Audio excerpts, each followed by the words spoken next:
Alright, so what we're going to be looking at next is how we can use factoring using synthetic division to help us figure out our factors, so our zeros, as well as multiplicity.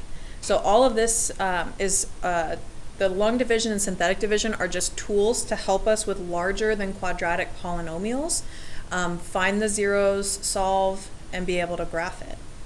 So the first one I want to do with you, I'm going to tell you that x equals -4 is a solution of the equation x to the third minus 28x minus 48, and use this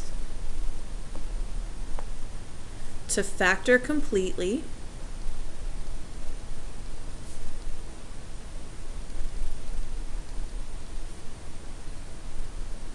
and sketch the graph.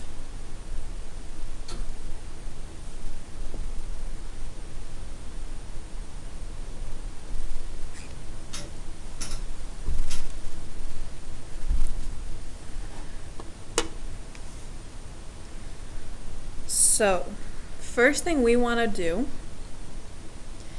is figure out, using this solution that we know, what the rest of the polynomial will look like after we've factored out the -4. So we're going to start with doing synthetic division, because we know we're going to have x plus 4 times something, and we need to figure out what is this something that that will multiply to x plus 4 to get us back to what we started with. So I'm going to go ahead and do my synthetic because I have it in the correct form. So -4, so my coefficients, I have a 1. Now x squared is missing, so this is kind of what I was talking about, and we'll do another example in class where we're missing that x squared, so I have to put a 0 placeholder in, then -28, then -48. Bring down the 1. -4 times 1 is -4, and then we add. -4 times -4 is 16, and then we add. That'll give us positive 48, and then we add. So this divides evenly. It's a 0 remainder. And it should, because it told us this was a solution, meaning it told us it was going to divide evenly. So that means over here I'm going to have x squared, because remember we go 1 degree less than we started, minus 4x minus 12. So this is what I have at this point after I've used -4 as a solution to help me factor. So now I'm going to look at my trinomial, that's a quadratic, and ask myself, can we factor it again? Quadratics we know how to factor. X and x, see, minus 6 plus 2. So that means our zeros are going to be -4, positive 6, and -2. So that's where I know my graph is going to cross the x-axis. So when I go to sketch my graph, let's sketch it over here.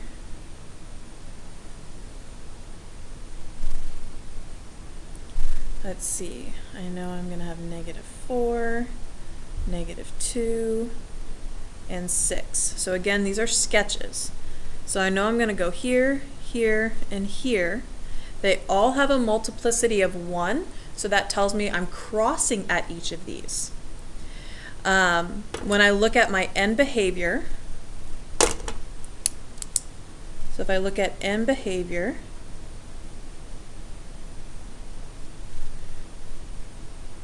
I am odd, so they should go in opposite directions. Because it's positive, it's going to go from -infinity and end going to infinity. So I know it's going to start low, end high. Now one other thing you might want to try doing just to help you get a little bit more accuracy is see if you can find your y-intercept. So if you were to plug in 0 for x, what would you get? So if you plug in 0 for x, you should just get out your constant -48. And that's one of the nice things about polynomial equations, is that if you have a constant, that's your y-intercept. So negative 48, obviously this is not going to be as accurate because obviously that's 2, that isn't 48, but again we're sketching, so there's some leeway here. As long as things are labeled, that's all that really matters to me at the moment. So I know I have to start low, I have to cross, I know I have to go through my y-intercept, and I have to cross again and keep going up. Now, is this exactly what the graph's going to look like? No. It's not drawn accurately to scale, but it should give you at least the key points correctly.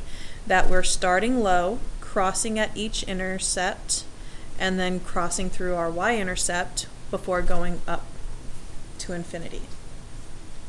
So this is really how we're going to be using our synthetic and our long division, is to help us find these zeros by helping us factor these much larger polynomials. Okay, so let's see. I'll save that one for class. The next thing I want to do, so we'll do one more like this in class, but the next thing I want to touch on is the rational root theorem.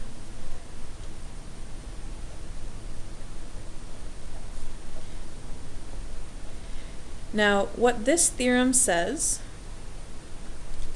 is that it'll help us determine the number, or the possible rational roots or the rational solutions to any polynomial equation.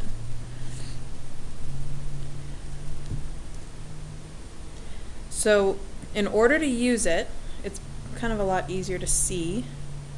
So we're going to list all possible. Now, possible doesn't mean this is all of them, it just means these are the possible ones. Rational roots. And again, remember, roots is another word for solutions. So our equation is f of x equals 2x to the 5th plus 4x squared plus 15. So, first thing we need to do is our rational root theorem is listing all the p over q's. So, I haven't told you what p and q are. P is the factor or factors of the constant.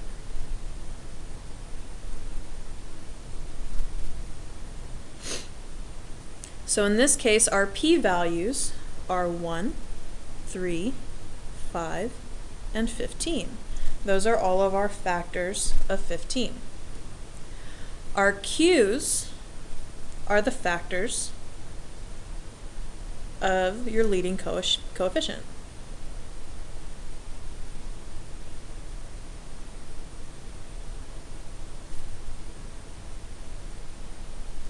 So in this case, 1 and 2.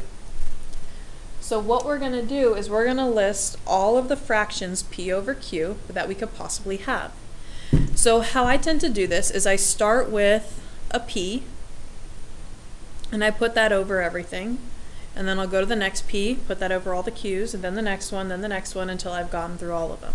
So I'm going to start with my p of 1 over 1, which actually I guess we could just write as 1.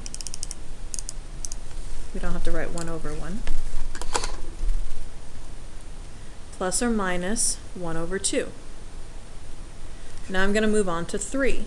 Plus or minus 3 over 1, or 3, plus or minus 3 halves. Then to 5, plus or minus 5, plus or minus 5 over 2. And then lastly, plus or minus 15, plus or minus 15 over 2. And you might be wondering, why do we care about what all the possible roots are? The reason that we care about this is, unlike that first one where I gave you one of the solutions to get you started, you sometimes have nowhere to start. So we use the rational root theorem to help us find a starting place. I know that at least one of these numbers should work. Okay, we're going to learn how to narrow this list down as over the next couple of days, but this is a list where you can start picking from in terms of trying your synthetic division to find possible roots or possible solutions. For right now, we're just going to list them. In class, we're going to do an example where we find them all and then actually solve and graph. So we're going to put 1 and 2 together. Okay, so the rational root theorem is just telling us that you're going to have if you have a rational answer to your equation, it's going to be one of these numbers. It could be +1, -1, +3, -3, +5, -5, 15, -15, 1/2, -1/2, so on and so forth. It's one of these if you have one. It can't be anything else. So we've just narrowed down the list from an infinite amount of numbers to these. And then as we go through, we have a couple more theorems that help us take this and narrow it down further. So, synthetic division to help us factor more, and then when we are not given a solution, we have to use rational root theorem to get us started. Okay, so again, we're going to do another example with rational root theorem that combines the graphing in class.